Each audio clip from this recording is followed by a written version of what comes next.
त्यो भूभाग इन्डियाले अधीनस्थ गरेर जितेर लगेको भूभागको रूपमा नभएर नेपाललाई युद्ध गर्न रोक्ने आशयले त्यो सन्धि गराइएको थियो। त्यो जमिन फिर्ता लिने यथेष्ट प्रमाण छन्। मैले भने 19वटा प्रमाण विश्वका अन्तर्राष्ट्रिय जगतबाट दिएका छन्। मैले किताबहरूमा निकालेको छु। यो किताब बजारमा पाइँदैन होला, यिनीहरू किताबहरू मैले चाहिँ धेरै किताबहरू यसरी लेखेको छु। यी किताबमा सबै प्रमाण छन्। नेपाली जनताले यो पढ्न पाएनन्। पाठ्यक्रममा राख्नुपर्छ यस्ता कुराहरू। पाठ्यक्रममा अरू देशमा संसारका पाठ्यपुस्तकमा 6 क्लास न 10 क्लासदेखि अवेर बनाएर जनताले ल्याउँछ। यहाँ त नेपालको सरकारै जम्मै इन्डियाको सरकार र अमेरिकाको पक्षका सरकार बनेर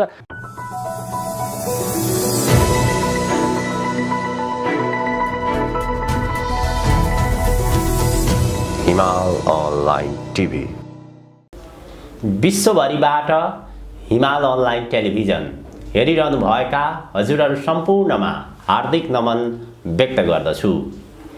सुगौली सन्धि अघि नेपालको कुल क्षेत्रफल 3,68,000 वर्ग किलोमिटर रहेको थियो। सन्धि पश्चात नेपाल अहिले 1,47,181 वर्ग किलोमिटरमा खुम्चिएको छ। सुगौली सन्धिको विषयमा विभिन्न विज्ञ जानकारहरूले भनिरहेका छन्, वास्तवमा त्यो सन्धि षड्यन्त्रपूर्वक जालझेलपूर्वक गरिएको थियो। त्यो सन्धिमा आधिकारिक रूपमा नेपालको हस्ताक्षर पनि छैन र यदि बलियो शासक नेपालमा आउने हो भने त्यो जमिन स्वत फेरि नेपालको नै हुन्छ भनेर भनिरहेका छन्। वास्तवमा सुगौली सन्धि के थियो? नेपालले त्यो जमिन पुनः प्राप्त गर्ने प्रमाणहरू आधारहरू छन् कि छैनन्? आज हामी यी विषयमा कुराकानी गर्दैछौँ। इतिहासविद, लेखक, प्राध्यापक डाक्टर शास्त्रदत्त पन्तसँग। डाक्टर साहब, स्वागत छ यहाँलाई। धन्यवाद। सुगौली सन्धिको विषयलाई लिएर अहिले पनि विभिन्न प्रकारका आशंकाहरू जन्मिन्छन्। वास्तवमा त्यो सुगौली सन्धिपछि नेपाल जसरी पूर्व मेचीदेखि महाकालीसम्म सीमित रह्यो, नेपालको 1/3 जमिन गुमायो नेपालले सुगौली सन्धिपछि। आज कार्यक्रमको सुरुवात चाहिँ कहाँबाट गरौँ भने, जसरी यो सुगौली सन्धिको विषयमा आज पनि चर्चा छ। यो विषय, त्यो सुगौली सन्धि चाहिँ वास्तवमा के थियो भन्ने अहिले पनि छलफल चलिरहेको छ। सुगौली सन्धि के हो, त्यहीँबाट सुरुवात गरौँ न आज। सुगौली सन्धिमा बाहिर देखिएको कारण, इतिहासले लेखेको कारण र वास्तविक कारण सुगौली सन्धिका दुईटा कुरा छन्। सुगौली सन्धि इन्डियाको शासनमा बेलायती शासन नहुँदै इन्डियाको कम्पनी सरकारले चलाएको, कम्पनी सरकारको शासन भएको बेलाको सन्धि हो। यो सन्धिको यथार्थ कुरा के हो भने, अहिलेको जस्तो इन्डिया थिएन, इन्डिया एकत्रित थिँदै थिएन। इन्डियामा, अहिलेको इन्डियामा 665 भन्दा बढ्ता राष्ट्रहरू, राज्य, राजा, रजौटाहरू थिए। हजुर हजुर।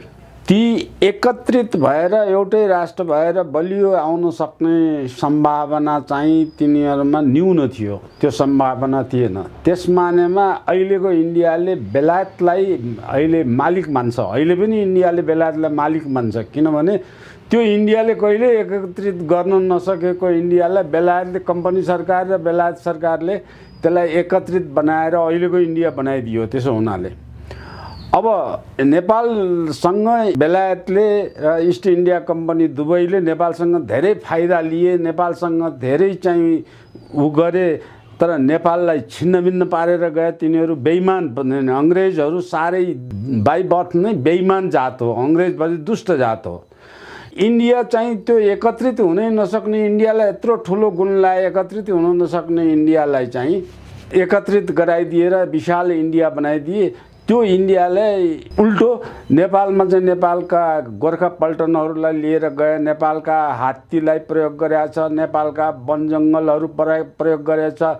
इन्डियामा कम्पनी शासन भएको बेलामा जति रेल इन्डियाको आज छ, त्यो रेलको सबै पटरी नेपालबाट चाहिँ निर्यात भएको, नेपालको काठबाट रेलको पटरी चाहिँ जम्मै इन्डियाले प्रयोग गरेको हो। अब यी सबै नेपालबाट थुप्रै शोषण गरेर अन्त्यमा बेइमानी के गर्यो भने नेपालबाट सापटी लिएको अथवा बन्दकी लिएको त्यो चाहिँ पूर्व पश्चिमको भूभाग जुन चाहिँ इन्डियाले लिएको त्यो बन्दगी लिएको भूभाग हो। त्यो बन्दगी भूभागलाई राइनाम सरह गरेर चाहिँ त्यसले फिर्ता नगरिकन बेइमान गरेर गयो। यस मानेमा हेऱ्यो भने इन्डियाको लागि ब्रिटिस गभर्मेन्ट मित्र हो, नेपालको लागि ब्रिटिस गभर्मेन्ट बेइमान हो, अमैत्री व्यवहार गरेर गएको छ। यो ब्याकग्राउन्डको कुरामा चाहिँ ल्या। अब तपाईँको प्रश्नमा आउँछु म, सुगौली सन्धि किन भयो भन्दाखेरि सुगौली सन्धि सुगौलीमा विवाद भएको अत्यन्त सानो कुरा, अथवा चाहिँ न्यू खोजुवा कम्पनी सरकारले न्यू खोज्न आएको त्यो त्यहाँ सुगौली नजिकै एउटा चाहिँ नेपालको सीमा क्षेत्रको तीन ताकको व्यापार भनेको हाटमा हुन्थ्यो। हाट बजार लाग्थ्यो, हरेक गाउँ गाउँमा हाट बजार लाग्थे। त्यो हाट बजार लाग्दाखेरि तत्कालीन स्थानीय सरकारहरू जे नाउँका भए पनि ती स्थानीय सरकारहरूले हाट बजारमा कर उठाउँथे। त्यो कर उठाउनेमा इन्डियाले कम्पनी सरकारले कसैलाई ठेक्का दिएको थियो। त्यो ठेक्का दिएको ठेकेदारले आफ्नो सीमा छोडेर नेपालको नजिकैको नेपालको चाहिँ त्यो हाट बजारमा कर उठाइराख्यो। नेपालले उठाइराखेको करमा इन्डियन आएर उठाएपछि नेपालको कर उठाउने स्थानीय इकाइ र इन्डियाको स्थानीय इकाइको बिचमा झगडा भयो। त्यो झगडा भएपछि इन्डिया कम्पनी सरकारले त्यसलाई के ल्यायो भने त्यो हाट लाग्ने क्षेत्र इन्डिया हो भनेर कोचलो मच्चायो।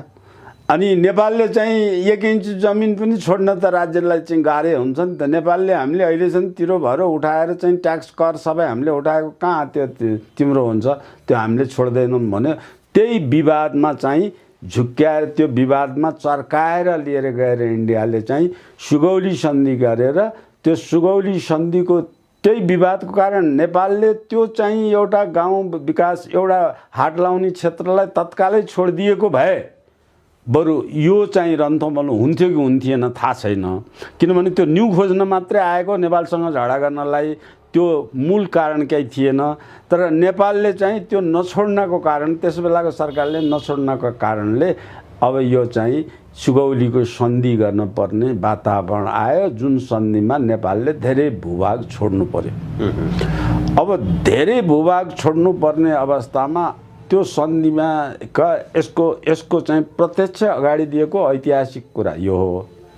तर यथार्थ कुरा के हो भन्दाखेरि नेपाल त्यस बेला चाहिँ पहाडी युद्धमा यति कुशल थियो कि नेपालसित लड्न विश्वका कुनै पनि देश, अरू देश त आएकै थिएनन्, तर बेलायती कम्पनी सरकार चाहिँ जहाँ पनि पराजित हुन्थ्यो र उसको युद्ध कला नेपालीको जस्तो युद्ध कला थिएन।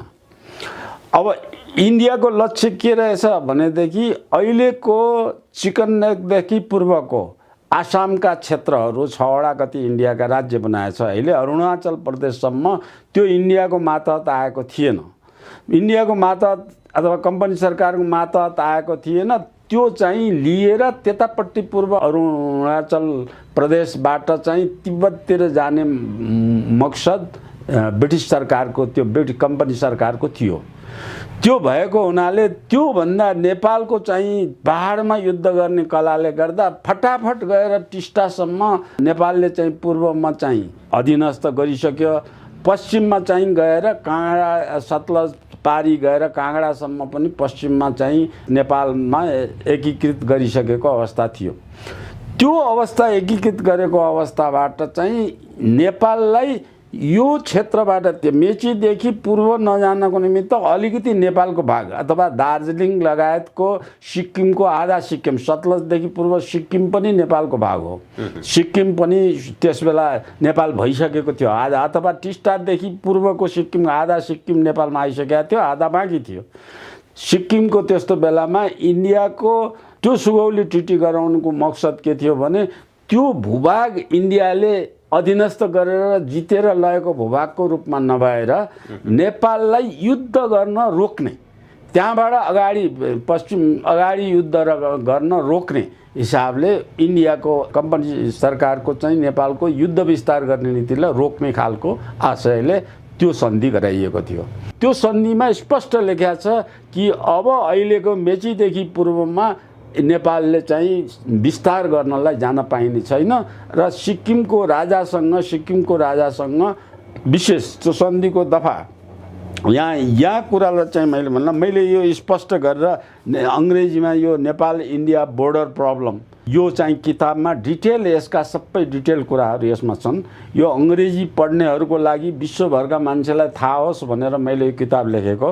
यो बेलायतकोले अनलाइनमा पनि यो किताबलाई राखेको छ, बेलायतले चाहिँ अनलाइनमा पनि राखेको छ। अब यो कतिले हेरे मलाई थाहा छैन। अब त्यसो नेपाली जनताले पनि थाहा पाउन् भनेर फेरि यो नेपालीमा नेपाल भारत सीमा समस्या भन्ने किताब नेपालीमा पनि मैले लेखाइदिएको छु, नेपालीमा पनि प्रकाशित गरिदिएको छु।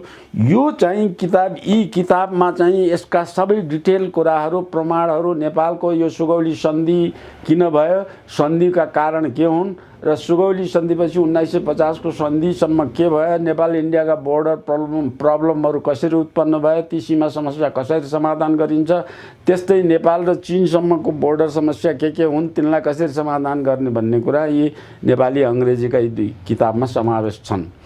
अब यस क्रममा मैले तपाईँलाई चाहिँ लिएर गएको यसको मकसद, सुगौली सन्धिको मुख्य आशय, अहिले सुगौली सन्धिको ट्रिटीले त्यो आशय अनुसार नेपालले युद्ध विस्तार गरेर अरू क्षेत्रफल नओगटोस्, त्यही सीमित भएर बसोस् भन्ने चाहना हो। सीमित चाहिँ मेचीदेखि महाकालीसम्मको भूभागमा कि सुगौली सन्धि अगाडि गुमाएको भूभागमा सीमित होस् भन्ने थियो त्यो उद्देश्य? अहिलेको भागमा मेची महाकालीमा सीमित भएपछि त्यो सीमित कहिलेसम्म गर्यो भने जहिलेसम्म इन्डियाले आफ्नो विस्तारको अन्त्य गर्दैन। त्यो गरिसकेर सीमित भइसकेपछि यो भूभाग ब्रिटिसले कम्पनी सरकार भनौँ, कम्पनी सरकारले विस्तार गरिराखेको, विस्तार गर्न चाहेसम्म रोकेको हो। त्यो उसको विस्तार सकिएपछि त्यो जग्गा फिर्ता दिने शर्तै सम्झौतामा छ। अब यो सम्झौताका कुरा सबै दफा यहाँ छन्। यो सम्झौताको कुरामा दफा यहाँ छन्। त्यो सम्झौता अनुसार 1960 मा सम्झौता गरेर 1960 मा फिर्ता दिने सम्झौता सबै फिर्ता दिँदै जाने ब्लक अहिले नेपाललाई युद्ध र विस्तारबाट रोक्ने सुगौली सन्धिको मूल आशय। विस्तारबाट रोकिसकेपछि उसको अंग्रेज सरकार भनौँ, त्यो कम्पनी सरकारले आफ्नो मकसद गएपछि नेपाललाई बिस्तारै नेपाललाई चाहिँ छोडिँदै जाने, त्यो अधीनस्थ गरेको भूभाग छोड्दै जाने शर्त थियो। त्यो छोड्दै जाने शर्तमा चाहिँ 3 पटक त छोडिसकेका छ उनीहरूले, 4थो पटकसम्म छोडेका छ। त्यो मैत्री भावनाको कारणले, त्यो छोड्ने शर्तको कारणले चाहिँ 1957 को इन्डियाको गदलमा त्यो त्यसबेला सायद ब्रिटिस सरकार भइसकेका थियो, कम्पनी सरकार हटिसकेको, त्यसमा चाहिँ नेपालले जङ्गबहादुरले गएर चाहिँ त्यसमा 1857 को गदलमा चाहिँ त्यो छोड्ने शर्त अनुसार भएका कुरा अनुसार नेपालले उल्टो ब्रिटिस सरकारलाई सहयोग गरेको छ, नेपाललाई शोषण गर्नसम्म गरेको छ अङ्ग्रेजहरूले। त त्यो सहयोग गरेर ब्रिटिसको जोगाइएको त्यो बेलामा नेपालले सहयोग नभए भए गोरा जति इन्डियामा छ, अहिले त गोरा त भागे सबै, इन्डियामा जति गोरामा 5-6 लाख जति गोरा थिए, ती गोरा जति जम्मै मारिने थिए 1857 को दंगलमा। जङ्गबहादुरले 1857 को दंगलमा गएर अङ्ग्रेजलाई जोगाइदिएर जिउँदो बचाएर राखेको हो। त्यस अवस्थामा राखे बापत त्यस बेला नै फिर्ता दिनुपर्ने, सबै भूभागमा फिर्ता दिनुपर्ने क्रममा 4थो पटक फिर्ता दिएको त्यो चाहिँ नयाँ नेपाल जुन भनिन्छ 4वटा जिल्ला, बाँके बर्दिया, कैलाली, कञ्चनपुर, त्यो मात्रै 57 मा त्यहाँ 4th स्टेजमा फिर्ता दियो। पहिलोमा चाहिँ जनकपुर एरियाको तराई भूभाग फिर्ता दियो, दोस्रोमा चाहिँ गएर बुटवल एरियाको तराई भूभाग दियो, तेस्रोमा चाहिँ त्यहाँबाट यो राप्ती एरियाको फिर्ता दियो, चौथोमा गएर बल्ल चाहिँ त्यो फिर्ता दियो। अब बाँकी फिर्ता दिने त्यो सन्धि अनुसार बाँकी फिर्ता दिने 19वटा प्रमाण नेपालसँग छ। नेपालसँग फिर्ता दिने त्यो आधारको त्यो 1815 को सन्धि 16 मा रेटिफाइड भयो। त्यो चाहिँ सन्धि ट्रिटी अनुसार चाहिँ नेपालको त्यस पूर्वको भूभाग जति हो त्यो सबै नेपालले फिर्ता पाउने विभाग छ। अब अवस्था यहाँनिर ठुलो प्रश्न आउँछ, नेपालले त्यस्तो सिम्पल चिजमा पनि फिर्ता लिनुपर्ने अवस्थामा अङ्ग्रेजले इन्डिया छोडेर जाने बेलासम्म पनि फिर्ता किन लिएन भन्ने। सुगौली सन्धिको विषयमा म तपाईँलाई अलिकति यहाँ किन पनि जोड्न खोजिरहेको छु भने सुगौली सन्धिको खास उद्देश्य जति बेला पहिलो विश्वयुद्ध चलिरहेको थियो, सुगौली सन्धि गर्नुको खास उद्देश्य चाहिँ नेपालले अहिले पूर्वमा मेची र पश्चिममा महाकालीसम्मको जो भूभाग छ त्यहीँ रहेर विस्तार गर्न नपाउने, पछि त्यो युद्ध रोकिसकेपछि विशेष गरी ब्रिटिसले आफ्नो विस्तार रोकिसकेपछि त्यो जमिन नेपालको जमिन सबै फिर्ता पाउने त्यो चाहिँ त्यो सन्धिलाई व्याख्या गर्यो भने सन्धिमै छ यो कुरा। अब किन गरेन भन्ने प्रश्न आउँछ यहाँ। हजुर हजुर। अब किन गरेन भन्ने बेला त्यस बेलामा अहिलेको नेपालको दलीय राजनीतिमा जुन किचिङ कचिङ्गल छ, कोही इन्डिया पक्ष, कोही अमेरिका पक्ष, कोही बेलायत पक्ष, अनि विदेशीले क्रिस्चियनहरूले खेलाएर खेल्ने, पैसा जसले दियो उतातिर जाने। अब अहिलेको सोचमा न प्रजातान्त्रिक अभ्यास छ, न प्रजातान्त्रिक चरित्र छ, न संवैधानिक चरित्र छ, न चाहिँ लोकतान्त्रिक भने यिनीहरूले भन्ने गरेको शब्द लोकतान्त्रिक चरित्र छ, केही पनि छैन। पैसा विदेशीले कता कता घुमाए, त्यताबाट घुम्ने वातावरण, त्यस किसिमको वातावरण त्यस बेलामा दरबारमा थियो। दरबारभित्र त्यस बेलामा यति ठुलो किचिङ्गल थियो कि धन्न नेपाल जोगिन नसक्ने अवस्थाको किचिङ्गल थियो। त्यो देशभित्रैका मानिसले राज संस्था फालेर अर्को राजा बनाउने अथवा टुक्र्याएर देश चाहिँ 60-65वटा चाहिँ प्रान्तको अहिले भने जस्तो प्रान्तको रूपमा रजौटाहरूले शासन गर्ने कि यस्तो यता उता रजौटाले गर्ने कि यता राजाले गर्ने कि यता श्री 3 जन्मेका थिए श्री 3हरूले गर्ने हुन् कि कले कता गर्ने हुन् भन्ने कुरा थाहा थिएन। दरबारभित्रै दरबारियाहरूको बिचमा नै ठुलो कचिङ्गल थियो। नेपालको राजनीति अस्थिर भएको फाइदा कम्पनी सरकारले लिएको मात्रै हो त्यस बेला। अब त्यो कम्पनी सरकारले लिएको फाइदाभित्र तपाईँ हेर्नुहुन्छ भने नेपाललाई कचिङ्गल बनाएर त्यो सुगौली सन्धिमा चाहिँ 2टा दफा छन्। अर्को दफा धेरै छन्, त्यसमा सुगौली सन्धिमा धेरै कुरा छ। त्यो चाहिँ 2 लाख रुपियाँ नेपालले चाहिँ कम्पनी सरकारले नेपाल जीवन्त भएसम्म यो नेपालको चाहिँ आन्तरिक विकासको निमित्त आन्तरिक त्यो व्यवस्था मिलाउनलाई सबै राजाले नेपालको राजाले तत्कालीन राजाले जसलाई जसै गराउन चाहन्छ त्यसअनुसार क्षतिपूर्ति बाबत त्यो चाहिँ नेपालले सीमित रहेर युद्धमा नगरेर शान्तिपूर्ण सीमित रहेर अथवा यसलाई आजकलको भाषामा भन्ने हो भनेदेखि शान्ति प्रस्ताव माने बापत नेपालको क्षतिपूर्ति बापत 2 लाख रुपियाँ, त्यसबेला रुपियाँ भनेको भारू हुन्थ्यो, 2 लाख भनेको अहिलेको भाषामा 2 खरब भन्दा बढी होला त्यो रकम अहिलेको मूल्यमा भन्ने हो भने। त्यो 2 लाख रुपियाँ राजाले क्षतिपूर्ति बाबत हरेक वर्ष नेपालको शासन मेन्टेनेन्स गर्नको लागि दिने भनेको छ त्यो कम्पनी सरकारले। अनि 2 लाख रुपियाँ चाहिँ फेरि अर्को 2 लाख रुपियाँ चाहिँ उसले नेपाललाई रेगुलर नेपालको आम्दानीको बेसिसमा चाहिँ त्यो तिरो बापत अथवा बन्दकी लिएको जग्गाको ब्याज बापत अथवा कसैले चाहिँ ठेक्का पट्टामा लिएको जग्गाको चाहिँ अधिया ठेक्का लियो भने धानमुरी अधिया के तिर्छन् नि त्यो तिरे बापत वार्षिक 2 लाख रुपियाँ त्यसलाई पनि वार्षिक 2 लाख वर्षको 4 लाख रुपियाँ कम्पनी सरकारले नेपालमा दिने भनेको छ। त्यो जितेर लिएर अधीनस्थ गराएको जग्गामा क्षतिपूर्ति ब्याज बापत भनेर पैसा दिन खोज्छ कम्पनी सरकारले दिने चाहन्छ। त्यो प्रमाणको रूपमा मैले भनिरहेको छु। यस्ता 19वटा सलिड प्रमाण छन् जुन प्रमाणले त्यो चाहिँ सन्धि त्यो जग्गा चाहिँ फिर्ता गर्ने अवस्था आएकोमा नेपालको राजनीति अवस्था कमजोर भएको हुनाले तत्कालै अवस्थामा त्यो फिर्ता लिन कचिङ्गल भएर रहेको छ। जुन सुगौली सन्धिपछि नेपालले जुन जमिन गुमायो त्यो जमिन फिर्ता नहुनुमा ब्रिटिसहरू बेमान भएर त्यो जमिन फिर्ता भएन कि अथवा हामीले पहल प्रयास गर्न सकेनौँ, हामीले क्लेम गर्न सकेनौँ? दुईटै कुरा।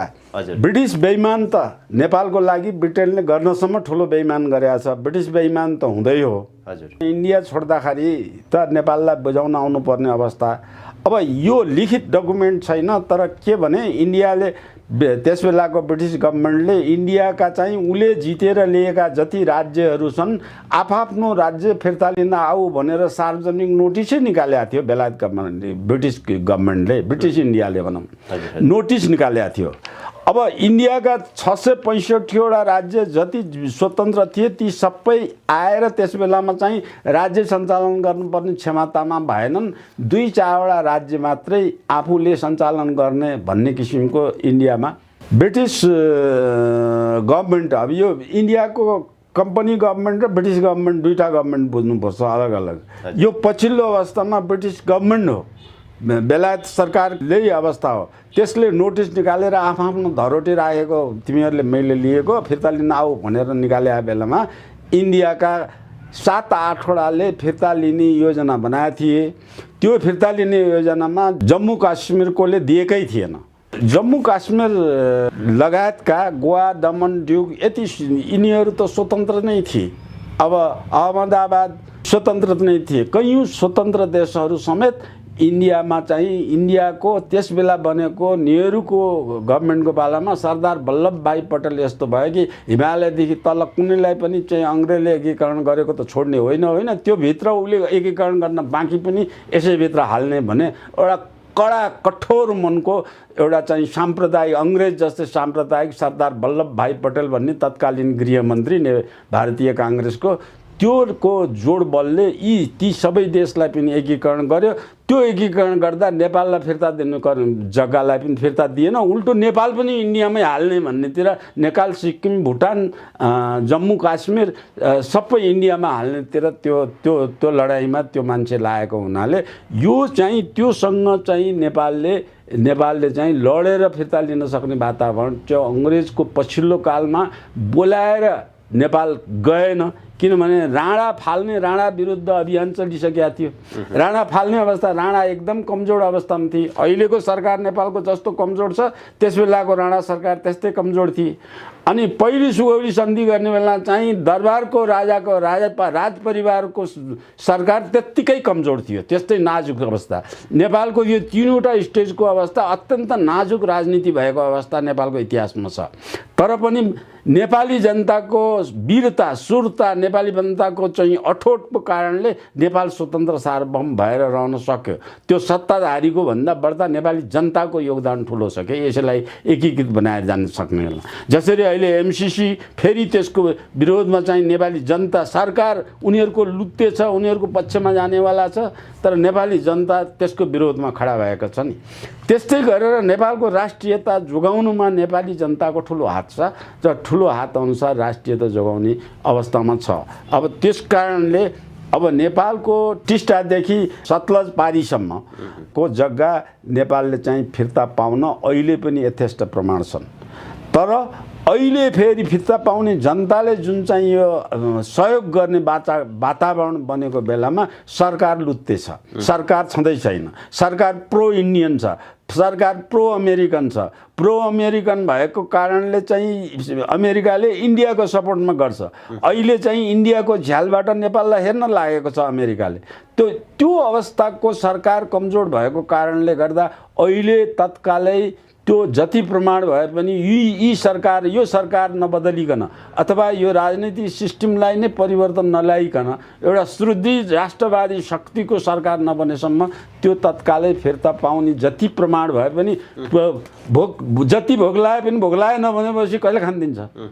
त्यो गुमेको जमिन प्राप्त गर्ने हामीसँग यथेष्ट प्रमाण चाहिँ छ, वास्तवमा छन्। अब 19वटा प्रमाण छ। हजुर, सुगौली सन्धिको विषयमा तपाईँले जसरी पुस्तक नै लेख्नु भएको छ, विशेष गरी यो सीमा सम्बन्धी नेपाल र भारत बीचको सीमा सम्बन्धी विवादको विषयमा केही इतिहासविदहरू यसको विषयमा कसरी प्रस्तुत गर्छन् भने सुगौली सन्धिको विषयमा गत मङ्सिर 6 गते सोमबार प्रकाशित कान्तिपुरमा विशेष गरी सीमाविद बुद्धिनारायण श्रेष्ठले के भनेका छन् भने यो सन्दर्भमा वास्तवमा तपाईँको भनाइअनुसार नेपालले युद्ध लडेर हारेर गुमाएको जमिन होइन त्यो।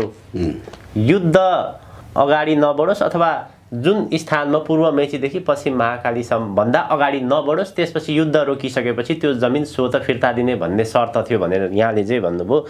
सीमाविद बुद्धिनारायण श्रेष्ठले के भनेका छन् भने सुगौली सन्धिमा युद्धग्रस्त इलाका नेपालका महाराज धिराजले इस्ट इन्डिया कम्पनीलाई सुम्पी बक्सनेछ भनिएको छ। त्यस्तै अर्को धारामा नेपालको पूर्वी क्षेत्र मेचीदेखि टिस्टासम्मको भाग गोर्खालीले 40 दिनभित्र खाली गर्नुपर्नेछ भन्ने लेखिएको छ भनेर सीमाविदले भनेका छन्। उहाँको त अर्को प्रकारको भनाइ आयो फेरि कसरी? त्यो दफा सबै नआएपछि एउटा दफा पिकअप गर्यो भने त्यस्तै भनाइ आउँछ। हजुर, फेरि सञ्चार माध्यममा के भने यी कुरा चाहिँ होल किताबमा एउटा किताबमा अटाउने कुराको 2 लाइनमा लेख्यो भने के आउँछ? त्यो सत्य कुरा त आउँदैन। यो जम्मै कुराहरू चाहिँ आएर त्यसपछि कतिवटा ट्रिटी भएछ, त्यो उसको मात्रै आधा दर्जनभन्दा बढ्ता ट्रिटी छ। त्यो दार्जिलिङ र सिक्किमको इस्ट इन्डिया कम्पनी, दार्जिलिङ र सिक्किमको बिचमा, नेपालको बिचमा चाहिँ आधा दर्जन जति सम्झौता छन्। ती सम्झौतामा बेला बेलामा परिवर्तन हुन्छ। कुनैले कुनै सम्झौताको कुनै दफालाई पिकअप गर्छ, कुनैले कुनै सम्झौताको कुनै दफालाई पिकअप गर्छ। त्यसमा पनि हैरान भएर मैले यो किताबमा म्याक्सिमम राख्न खोजेको। मैले पनि सबै समावेश गर्न सकेको छ कि छैन भन्ने कुरा। अर्को कुरा, यी ट्रिटीमा भएका जति समझदारीहरू ट्रिटीमा, सबै ट्रिटीहरूमा लेखिएका छन्, त्यसको भाषा, त्यस बेलाको भाषा, अनि त्यसपछि यति जटिल भाषा छ र यति जटिल व्याख्या गर्नुपर्ने कुरा छ कि त्यसमा भाषाविदको पनि सहभागी भएर व्याख्या गर्नुपर्ने अवस्थामा छन्। अब उदाहरणको लागि म भनिदिन्छु, हङकङ, बेलायतले हङकङ चीनबाट लिएको ट्रिटीलाई चाहिँ त्यो ट्रिटीमा भाषामा लेखेको शब्दार्थ र यो सुगौली ट्रिटीमा लेखेको भाषाको शब्दार्थ एउटै छ। मैले उदाहरणको एउटा प्रमाणको रूपमा भन्छु, इन पर्पेचुइटी भन्ने शब्द प्रयोग गरेको छ। त्यो भनेको व्याख्या, त्यसको वर्ल्ड वाइड व्याख्या भएको चाहिँ चीनले व्याख्या के गर्यो भने त्यो सन्धि गर्ने मान्छे बाँचेसम्म मात्रै त्यो जग्गा दिएको भन्ने अर्थ लगाए त्यसमा। त्यो अर्थ होइन भनेर बेलायतले त्यति अवधिमा त्यो सही गर्ने, हङकङलाई दिनेले सही गर्ने, मरेपछि पनि हङकङ फिर्ता दिएन अङ्ग्रेजले, अङ्ग्रेजकै मातहत राख्यो। तर त्यसको व्याख्या चाहिँ अङ्ग्रेजले के गर्यो भने त्यसको व्याख्या, शब्दको व्याख्या, त्यो सही गर्ने मान्छेले बाँचेसम्म दिएको, ऊ मरेपछि फिर्ता हुन्छ भन्ने चाहिँ त्यसको यथार्थ व्याख्या हो। तर अङ्ग्रेजले के व्याख्या गर्यो भनेदेखि होइन, हाम्रो अर्थमा इन पर्पेचुइटी भनेको 100 वर्षसम्मलाई लिएको हो भनेर 100 वर्ष नपुगेसम्म छोडेन बेलायतले। अनि 100 वर्ष पुगेपछि बेलायतले छोड्यो, चीनले त्यसलाई फिर्ता लियो। अहिले चाहिँ चीन बलियो राष्ट्र भएको हुनाले, नेपाल जस्तो कमजोर भएको भए ब्रिटिस होइन। अब त्यसमा त अलि व्याख्याले गर्दाखेरि चाहिँ त्यति भयो हो। कमजोर, अब कमजोर भन्नुहोस् के, तपाईँको अर्थमा जसरी लिए पनि नेपालले त मागेकै छैन होइन। नेपालले त यही इन्डियासँग पनि मागेको छैन, बेलायतसँग पनि मागेको छैन। तर बेलायतले त के भन्छ भने यसमा 1950 सन्धिको दफा 8मा म पढेर सुनाइदिउँ। हजुर प्लिज। अब यो दफा 8मा के लेखेको छ भने नेपालीमा यसको अनुवाद, जहाँ तक यहाँ जिकिर गरिएका कुराहरूको सम्पर्क छ ती सबैमा यो सन्धिले भारतका तर्फबाट ब्रिटिस सरकार औ नेपाल सरकारका बिचमा भएका अघिका सबै सन्धिपत्र, स्वीकारपत्र, कबुलनामाहरूलाई खारेज गरिन्छ भनेर लेखेको छ। 1950 मा भएको सन्धिको दफा 8मा। हजुर हजुर। अब अङ्ग्रेजीमा छ, त्यो अङ्ग्रेजीमा नि त्यही दफा 8मा त्यही लेखेको छ। खारेज गरिन्छ भनेको मतलब यस अघिका सन्धि, सम्झौता पत्र, आदान प्रदान पत्र, रेटिफिकेसन सबै खारेज गरिन्छ। यस अघिको केही पनि कायम रहन्न भनेपछि त्यो खारेजभित्र त सुगौली सन्धि पनि खारेज भयो। सुगौली सन्धि खारेज भन्नेको मतलब सुगौली सन्धि पूर्वको नेपाल यथावत कायम भयो। त्यो यथावत कायम हुनलाई इन्डियाले चाहिँ दिएन। अनि दोस्रो चाहिँ इन्डियाले जबरजस्ती राखे। अघि मैले भने जस्तो इन्डियाले अहिलेसम्म उथेल गरेर राखै छ। अब यो सन्धि नेपाल इन्डियाको बिचमा छ, नेपाल बेलायतको बिचमा पनि भएको छ। अब यो राणा शासन छँदैको अवस्थामा पनि राणाहरूले पनि यो सन्धिको हिसाबले चाहिँ राणाहरू कमजोर भएको अवस्था, तिनीहरूले झट्टै माग्न सक्ने अवस्था थिएन। यसै त यहाँ भित्र क्रान्ति छाइरहेको थियो राणा विरुद्धमा होइन। त्यसमाथि अब त्यो जग्गा पनि ल्यायो भने क्रान्ति गर्न झन् सजिलो ठाउँ हुन्छ भनेर चाहिँ त्यसमा चुप लाएर बस्नु नै बेस्ट ठाने राणाहरूले त्यसमा चुप लाएर बस्छ। किनभने त्यहाँ त अलि शिक्षा विद्यालय, कलेज सलेज भएको ठाउँ समेत छ त्यसमा होइन। दार्जिलिङमा पनि छन् त्यत्रो शिक्षालयहरू, काङ्गडा किल्लातिर पनि छन्, देहरादुनतिर छन्, गोरखपुरसम्म नै छ। त्यो गोरखपुर पनि नेपाल हो। त्यो चाहिँ हिसाबले आएको यो हिसाबको अङ्ग्रेजहरूले लिएको भएर यो राणाहरूले कमजोर भएको बेलामा दाबी गरेनन्। अब अहिलेको कमजोरी त ती सबै दरबारको कमजोरी मैले भने जुन बेला सुगौली स्टेटी गर्ने बेला दरबार कमजोर थियो। त्यसपछि 1950 को सन्धि गर्ने बेला राणा कमजोर थियो। अहिलेको अवस्था भन्नुहुन्छ भने दल कमजोर छन्। यहाँनिर मैले जोड्न सुगौली सन्धिको विषयमा तपाईले कुरा उठान त गर्नुभयो। सुगौली सन्धि के भयो, त्यसको सुगौली सन्धि गर्नुको खास उद्देश्य के थियो त्यो तपाईले बताउनु भयो। सन् 1950 मा नेपाल र भारत बीच भएको जुन मैत्रीपूर्ण सन्धि भनेर भनिन्छ, दोस्रो विश्व युद्धको विश्रामपछि सन् 1939 देखि 45 सम्म दोस्रो विश्व युद्ध भयो। त्यसपछि नेपाल र भारत बीच मैत्रीपूर्ण सन्धि भयो 1950 मा। यो सन्धिको उद्देश्य खास के थियो? किन नेपाल र भारत बीच यो सन्धि भयो? यसको मूल उद्देश्य चाहिँ खास के थियो? है त्यो सन्धिको मूल उद्देश्य त सन्धिमै लेखा छ। मूल उद्देश्यहरू चाहिँ किन गर्नु पर्यो? नेपाल र भारतले मैत्रीपूर्ण सन्धि किन गर्नु? त्यो कुरा चाहिँ त्यो किन गर्न पर्यो भन्ने कुरा, अरू कुरा पनि त्यो सन्धिसँग छ। दुईटा देशको मैत्री सन्ध, अथवा नेपालका मान्छेले भारतमा गएर काम गर्न पाउने, पासपोर्ट नलगाउने, भिसा सिसा चाहिँ राख्न आवश्यकता नपर्ने, भारतीय मान्छे दफा 6 मा छ यो कुरा। भारतका मान्छे नेपालमा आएर रोजगार गर्न पाउने, नेपाल सीमामा पासपोर्ट भिसा केही पनि लागू गर्न नपर्ने। अब त्यो हटाइयो के भने राणाकालमा चाहिँ इन्डिया जानलाई भिसा सिस्टम थियो, तर अहिलेको जस्तो छापिएको त्यस्तो पासपोर्ट सिस्टम थिएन। त्यसबेला जिम्मल र मुखियालाई अधिकार दिएको हुन्थ्यो। यो जिम्मल र मुखियाले लेखेको भिसा जिम्मल मुखियाले लेख्थे, जुन गाउँको हो त्यही गाउँको जिम्मल मुखियाले लेख्थे। त्यो भिसा लाएर इन्डियामा त्यही देखाएर इन्डिया जाने आउने थियो। त्यो पनि 1950 को सन्धिले खारेज गरेर स्वतन्त्र जाने आउने व्यवस्था गरेको छ, काम गर्न स्वतन्त्र पाउने व्यवस्था गरेको छ, आवत जावत रोजगार गर्न पाउने व्यवस्था गरेको छ। यो सबै त मैत्री सन्धिभित्र पर्यो। तर त्यही सन्धिभित्र बेलायतसित पनि यो भएको सन्धि त्रिपक्षीय सन्धि हो। यो उसको नेपालको ब्रिटिस आर्मी र ब्रिटिस गोर्खामा समेतको सन्धि पनि यही बिचमा त्यही सँगसँगै भएको छ। अब त्यो सन्धि भएसँग इन्डियासँग नेपालले बेलायतले चाहिँ के राखिदियो भने दफा 8 राखिदियो र त्यो यस पूर्वका सबै सन्धि खारेज हुन्छन् भने सुगौली सन्धि खारेज गर्यौँ, जग्गा तिम्रो भयो लिएर जाऊ भनेर बेलायतले छोडेर गयो हैन। इन्डियाले चाहिँ दिएन। त्यहाँ सरदार वल्लभ भाइ पटेल नेहरू बरु त्यसबेला अलि नरम थियो होला, नेपालले गरे भए नेहरू चाहिँ बरु त्यति नरम थियो। वल्लभ भाइ पटेल एकदम क्रूर स्वभावको मान्छे, एकदम तानाशाही, एकदम दमनकारी प्रवृत्तिको भएको हुनाले सबै एकीकरण गर्नेमा चाहिँ उसले त नेपालै खानुपर्छ भन्ने त्यो नीति चाहिँ अहिलेसम्मको अवस्थामा आएको अवस्था छ। अब त्यो कारणले गर्दा फिर्ता दिएन। फिर्ता माग्न चाहिँ अब राजाले क्रमशः राजा महेन्द्रको आयु छोटो भयो। राजा महेन्द्रले यस्ता इन्डियाले मुठ्याएका चिज एक गरेर नेपालले फिर्ता लिँदै आएका थिए। वीरेन्द्रले पनि त्यसलाई निरन्तरता दिँदै आएका थिए।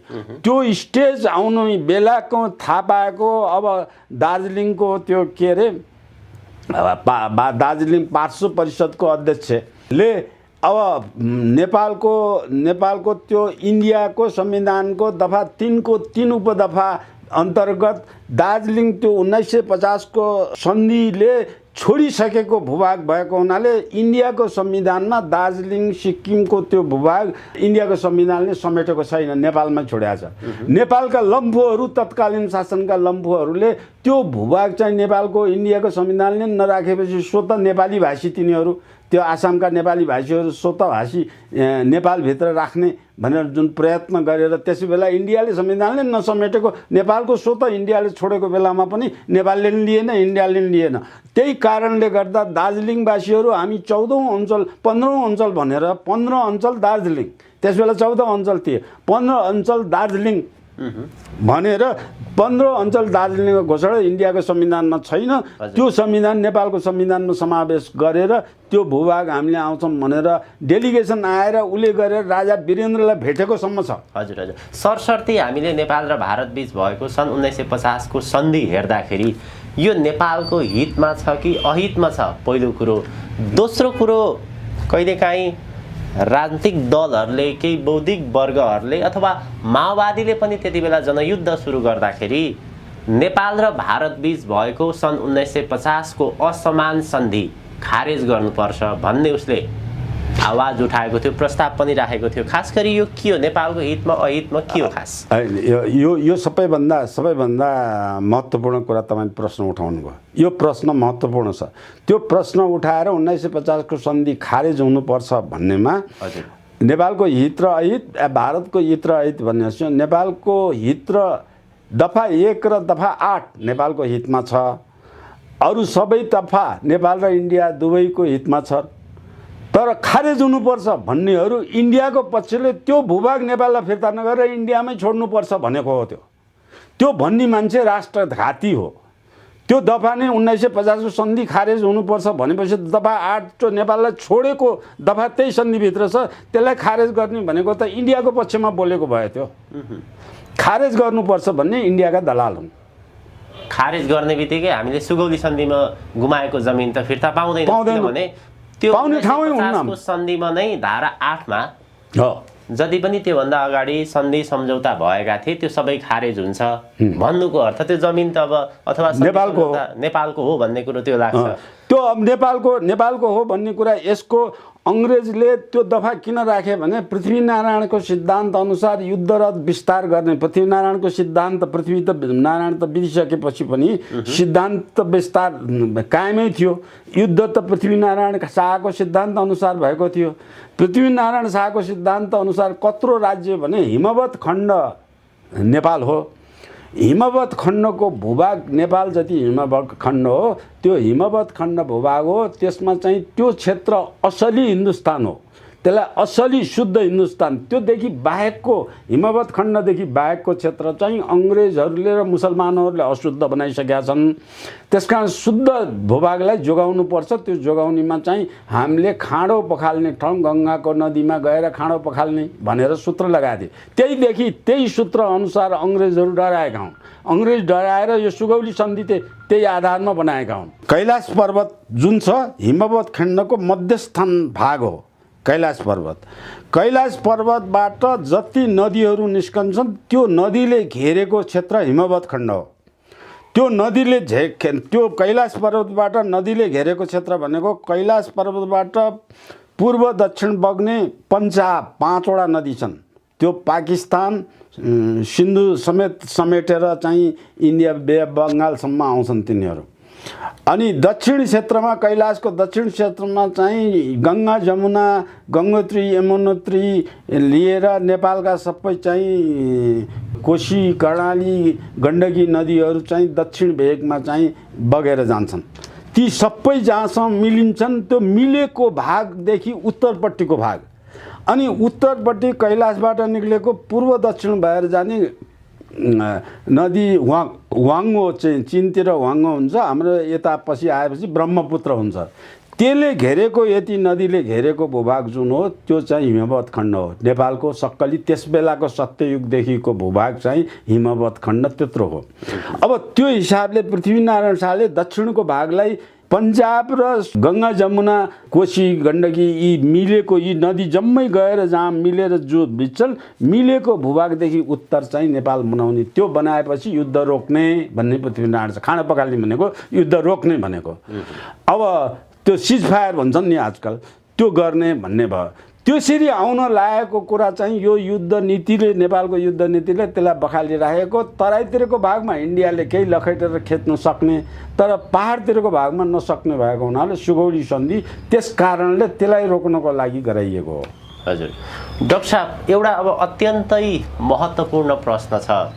सुगौली सन्धि र सन् 1950 को नेपाल भारत बीच भएको मैत्रीपूर्ण सन्धि, अहिले विडम्बना कस्तो आयो भने यो दुवै सम्झौताको सकल प्रति हामीसँग छैन। नेपाल सरकारले त्यसो भनिरहेको छ। यसभन्दा अगाडिका परराष्ट्र मन्त्री प्रदीप गेवालीले पनि यो दुवै सन्धिको हामीसँग ओरिजिनल कपी छैन, हामीले यसको खोजी नीति गरिरहेका छौँ भनेर भनेका थिए भने नारायण खड्का अहिलेका परराष्ट्र मन्त्रीले पनि यसको ओरिजिनल कपी नेपाल सरकारसँग छैन भनेर भनेको छ। यो सम्झौताको ओरिजिनल कपी किन नेपाल सरकारसँग छैन? यो कसरी हरायो अथवा नियतपूर्वक गायब गरियो? हामीले नेपालमा यसको मिसप्लेस भए पनि हामीले इन्डियासँग यसको प्रति माग्न सक्छौँ, त्यसै गरी बेलायतसँग प्रति माग्न सक्छौँ। यो गायब हुनुको बडो रहस्य छ डाक्टर साहब, के हो यो? भाइ प्रश्न जिनाइन सोध्नु भयो, तर यसलाई आम जनताले बुझ्ने गरेर बनाउनलाई अलि लामो व्याख्या गर्नुपर्छ। हजुर। अब यो नेपालको प्रति गायब गराउने बेलामा त्यो प्रति किनेर ल्याएर लाखौँ रुपियाँमा बेचेर त्यो कागज जसले राखेको थियो, त्यो राख्ने मानिसले त्यो गायब गराउनलाई अब इन्डियाले जुन दिइराखेको छैन, इन्डियाकै लगानीमा चाहिँ कसैले गायब गराएको हुन सक्छ। मेरो ख्यालमा गायब भएको छैन भनिएको छ। हजुर हजुर।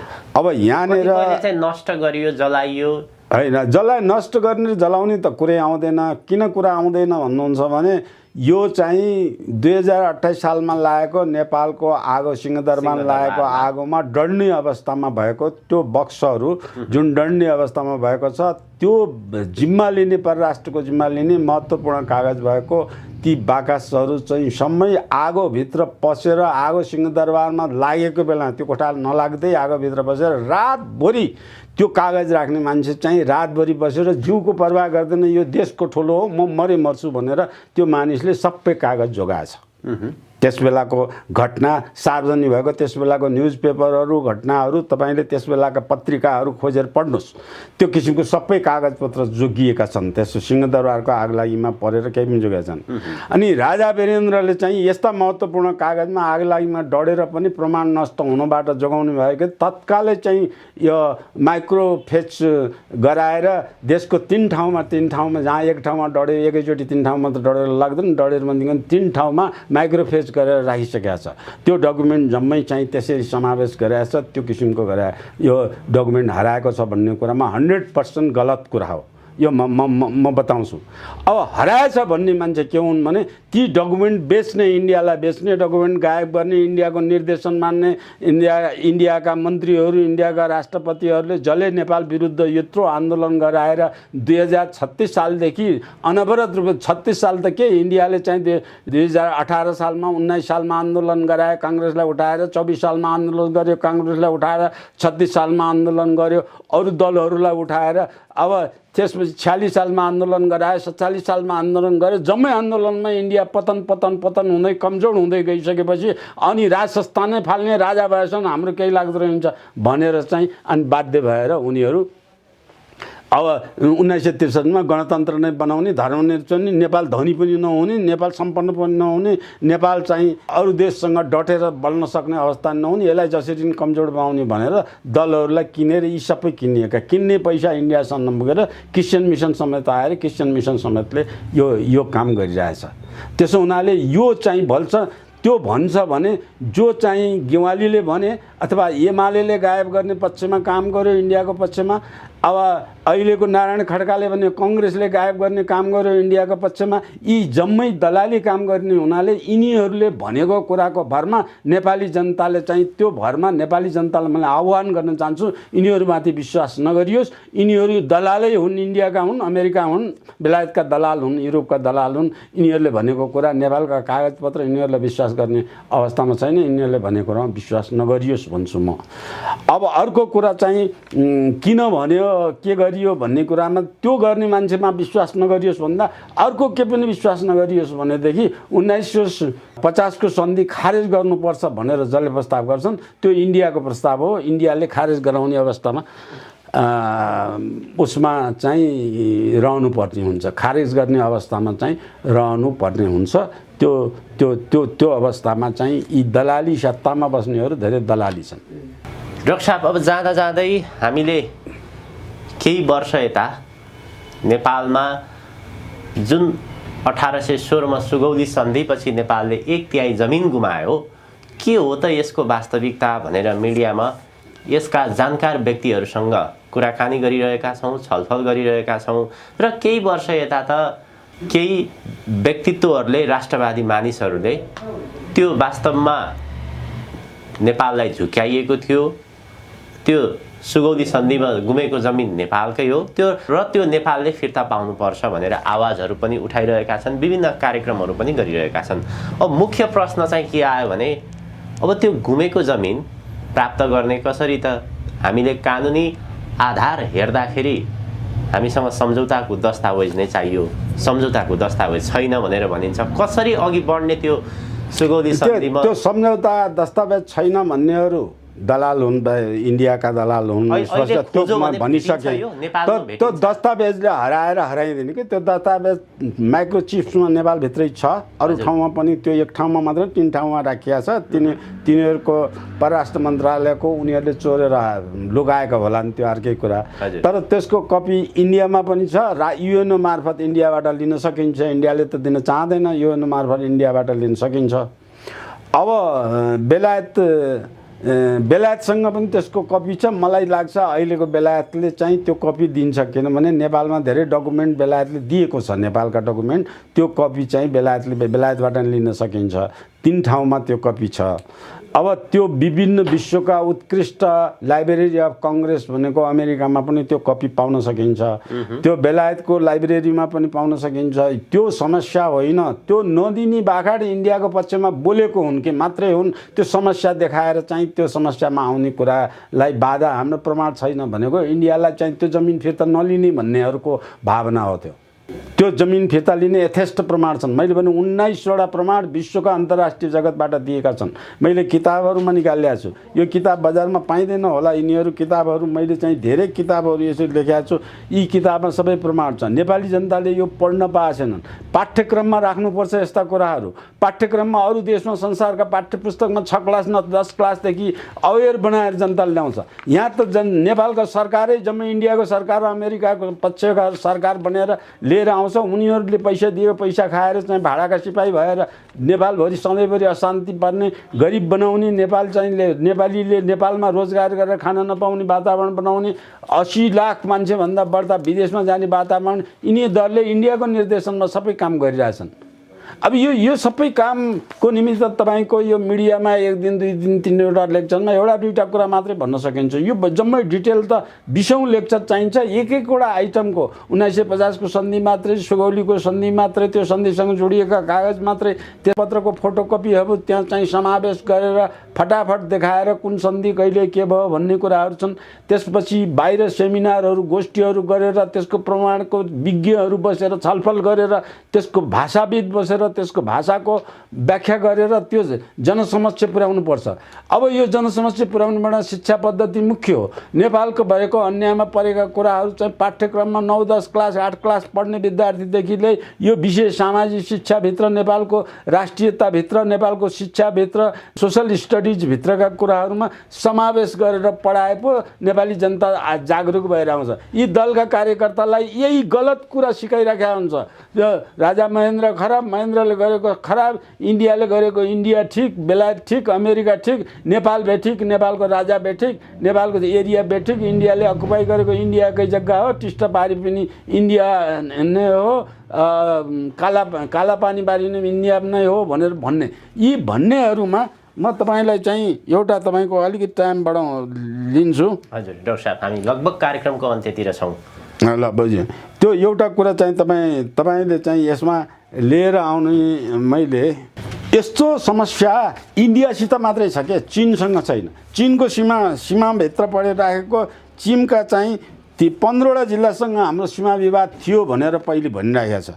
अहिले 15वटा जिल्लाभित्र चाहिँ जम्मै जिल्लाभित्र सीमा सर्वे गरेर आएपछि नेपालमा चाहिँ नेपालले चीनसँगबाट उल्टो नेपालले भनेको ठाउँमा सन्धि यति सहजसँग भएछ नेपालले दाबी गरेको सबै चीनले छोडिदिएछ। चीनले छोडेर नेपालको क्षेत्रफल बढाएको छ। चीनले नेपालले सीमा मिलाउँदा जाँदा 2139 वर्ग किलोमिटर चाहिँ नेपालमा आएको छ। 1836 वर्ग किलोमिटर चीनमा गएछ सीमा मिलाउँदा। त्यसपछि आजसम्म केही सीमा विवाद समस्या छैन। त्यो इन्डियामा त्यो समस्या हरेक दिन दिनदिनै बढ्दै गर्छ। जबसम्म इन्डियामा चाहिँ बोर्डर सेक्युरिटी फोर्स नेपालको सीमामा लागू गर्यो, लागू गरेको त्यो राजा वीरेन्द्रको हत्या हुनुभन्दा 1 हप्ता 2 हप्ता अगाडिबाट त्यो लागू गरेको हो। त्यो लागू गरेर बिएसएफ इन्डियाले राखेपछि नेपालको सीमा अतिक्रमण मनग्गे बढेर गएछ अथवा सीमा अतिक्रमण गराउनमा बिएसएफको पनि हात छ। बिएसएफ भनेको इन्डिया सरकारको सेक्युरिटी अथवा आर्मी हो। त्यो आर्मीले चाहिँ नेपालमा चाहिँ हस्तक्षेप गरेर बनाएर अहिले इन्डियाले जताडा पनि नेपाललाई सताएर लिएर जाने वातावरण बनाइरहेछ। त्यो वातावरणको पक्षधरमा बोल्ने आम नेपाली जनता जागरुक हुनु पर्यो। त्यो पक्षधरमा बोल्ने, नपढिकन बोल्ने, नजानिकन बोल्ने, झुटा कुरा बोल्ने एक किसिमको गरेर चाहिँ नेपालको अराष्ट्रिय तत्त्वहरू हुन्।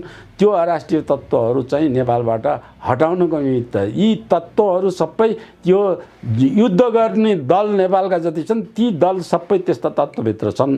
ती तत्त्व आफ्नै देश विरुद्ध युद्ध गर्ने तत्त्वलाई नेपाली जनताले राम्ररी चिनेर, मैले भन्छु त्यो हावाको घरमा दलले भनेर चाहिँ दलले दिएको तालिमको आधारमा नेपाली जनता बोल्ने होइन, हावाको घरमा नेपाली जनताले बोल्ने होइन। यो तथ्य कागजपत्र पढेर विद्यालयमा पढ्न फोर्स बनाउनु पर्यो। त्यो तथ्य लिएर बहस गरेर ज्ञान सिप लिएर अनि त्यो चाहिँ प्रमाणको आधारमा बोल्ने बानी आम नेपाली जनतालाई मिडियाले बाहेक अब नेपालीको राष्ट्रिय स्वतन्त्र राष्ट्रियताले भरिएको नेपाली मनले बाहेक अरू दलका कुनै पनि मान्छेले गर्न सक्ने अवस्था छैन। हजुर डाक्टर, अत्यन्त धेरै धन्यवाद। यो एउटा राष्ट्रियताको विषयमा, देशको विषयमा, एउटा संवेदनशील विषयमा प्रमाणसहित नेपाली नागरिकलाई प्रष्ट धारणा राखिदिनु भयो। अत्यन्त आभारी छु यहाँको महत्त्वपूर्ण समय र विचारको लागि। यहाँलाई धेरै धेरै धन्यवाद। धन्यवाद यहाँलाई पनि।